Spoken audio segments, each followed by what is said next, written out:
Hello friends. రీసెంట్గా Kissik song release ఈవెంట్లో DSP producers పైన వైల్డ్ ఫైర్ అయ్యాడు. స్టార్టింగ్లో సెటరికల్గా స్టార్ట్ చేసి ప్రొడ్యూసర్స్ పైన తనకున్న కోపాన్ని బాగా తెచ్చుకున్నాడు డిఎస్పి.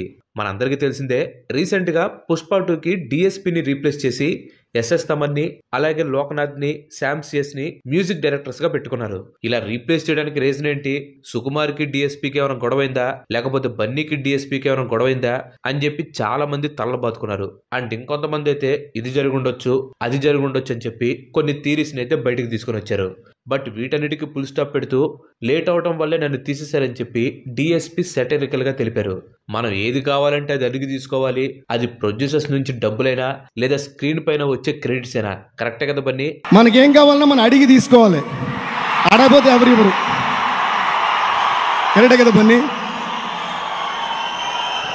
అది ప్రొడ్యూసర్స్ దగ్గర పేమెంట్ అయినా, స్క్రీన్ మీద వచ్చే మన క్రెడిట్ అయినా అని అంటూ అగైన్ నవ్వుతూ స్మూత్ గా ప్రొడ్యూసర్స్ పైన కౌంటర్ వేశాడు డిఎస్పి.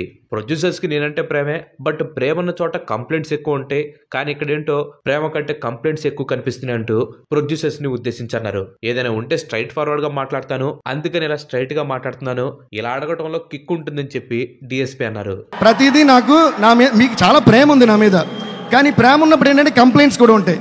కానీ నా మీద ప్రేమ కంటే మీకు కంప్లైంట్స్ ఎక్కువ ఉంటాయి, ఏంటో అర్థం కాదు. ఇవన్నీ సెపరేట్గా అడిగినప్పుడు పెద్ద కిక్ ఉండదు, ఇలా అడిగేసేలే. నేను ఎప్పుడంతే ఓపెన్. అండ్ దేవిశ్రీ ప్రసాద్ గారు ఇలా స్ట్రైట్ ఫార్వర్డ్ గా మాట్లాడటం ఇదేం కొత్త కాదు. ఆల్రెడీ ఒకసారి లెజెండ్ ప్రీ రిలీజ్ ఈవెంట్ లో డైరెక్టర్స్ ని ఉద్దేశించి కూడా ఇలాగే ఫైర్ అవుతూ ఇలా అన్నారు. ఇంతకుముందు ఇలాగే ఒకసారి ఏదో ఆడియో రిలీజ్ మేము పిండుకున్నాం, మేము హింస పెట్టి వెంటనే మైక్ తీసి చెప్పేసి ఎవరు నేను పిండుకొని నేను అవునా మీరు పిత్తుకునే ఉన్న పాల. బట్ చాలా మంది ఇది బోయపాటి గారిని అన్నట్టు చూపించారు, కానీ దేవిశ్రీ ప్రసాద్ గారు అనింది వేరే వాళ్ళని ఉద్దేశించి. అలా అని చెప్పి బోయపాటి గారిని ఏమనకుండా అయితే ఉండలేదు. బోయపాటి గారు అన్న మాటల్ని ఉద్దేశించి పాజిటివ్ నోట్లోనే నా వర్క్ ని ఎవరో నన్ను కష్టపెట్టి చేపించుకోవాల్సిన పని లేదని, నేను కష్టపడి చేసి అవుట్పుట్ ఇస్తాను, అందుకని ఇంత సక్సెస్ అయినని చెప్పి స్మూత్ గా కౌంటర్ చేశారు డిఎస్పి. 13 days నేను పడుకోనివ్వకుండా నాకెవరు చెక్కింగ్ అక్కర్లేదండి, నేనే పడుకోను. ఓకే, నేను పడుకోనరా బాబు అందరూ అంటుంటారు తప్ప, బికాస్ వన్స్ జాబ్ నా చేతిలో పెట్టారంటే మీరే వద్దన కూడా నేను నిద్రపోను. ఇప్పుడు నేను చెప్పేదంతా పాజిటివేనండి, ఓకే, అది మీరు గ్రహించాలి. అందులో నేను నెగిటివ్గా చెప్పట్లా. లెజెండ్ ఆడియో లాంచ్ లో ఫ్రెండ్లీ నోట్లు చెప్పిన డిఎస్పి పుష్ప 2 ఈవెంట్ లో మాత్రం ప్రొడ్యూసర్స్ పైన కాస్త స్ట్రాంగ్ గానే కౌంటర్ ఇచ్చారు. అలాగే టెక్నీషియన్స్ కి ఎలాంటి గౌరవం ఇవ్వాలో ఆడియన్స్ కి చెప్తున్నట్లు ప్రొడ్యూసర్స్ కి అర్థమయ్యేలాగా ఇండైరెక్ట్ గా చెప్పుకుంటూ వచ్చారు దేవిశ్రీ ప్రసాద్. దీంతో పాటు డైరెక్టర్ సుకుమార్ గారికి, ఐకాన్ స్టార్ అల్లు అర్జున్ గారికి విషెస్ కూడా చెప్పడం జరిగింది. అలాగే సినిమా తను ఆల్రెడీ చూసేసాడని, ఫస్ట్ హాఫ్ సూపర్ గా ఉంది, సెకండ్ హాఫ్ మైండ్ బ్లోయింగ్ అని కూడా చెప్పారు. దాంతో పాటుగా నెక్స్ట్ వీక్ లో రిలీజ్ అవబోతున్న మాస్ సాంగ్ లో బన్నీ స్టెప్స్ ఎరగదీశాడని చెప్పి కూడా తను చెప్పడం జరిగింది. దీన్ని బట్టి చూస్తే ఇంకో 1 week లో ఇంకో ఓర మాస్ సాంగ్ అయితే రాబోతుందని చెప్పి క్లియర్ గా అర్థమవుతుంది. యాక్చువల్ గా పుష్ప 2 సినిమా మొదలైనప్పటి నుంచే కాంట్రవర్సీ చుట్టూ తిరుగుతూ వచ్చింది. ముందేమో అల్లు అర్జున్ కి సుకుమార్ కి గొడవైందని చెప్పి న్యూస్ వచ్చింది.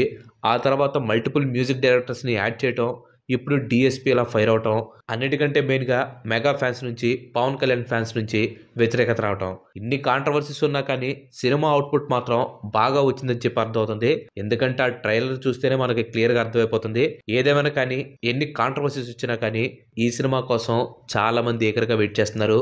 అండ్ అల్లు అర్జున్ గారు ఫస్ట్ టైం 1000 కోట్ల ఫిగర్ ని టచ్ చేయబోతున్నారని చెప్పి క్లియర్ గా అర్థమవుతుంది. సో మీకేమనిపిస్తుందో ఖచ్చితంగా కింద కామెంట్ చేయండి. అండ్ అలాగే ఇప్పుడు రిలీజ్ అయిన కిసిక్ సాంగ్ ఎలా అనిపించిందో కింద కామెంట్స్ లో ఖచ్చితంగా చెప్పండి. Thanks for watching. ఈ వీడియో కనుక మీకు నచ్చినట్లయితే లైక్ చేయండి, షేర్ చేయండి. అండ్ అలాగే ఇలాంటి అప్డేట్స్ కోసం మన ఛానల్ని తప్పకుండా సబ్స్క్రైబ్ అవ్వండి. ఇంకో మంచి ఎపిసోడ్ లో మళ్ళీ కలుద్దాం. Till then bye bye, have a nice day.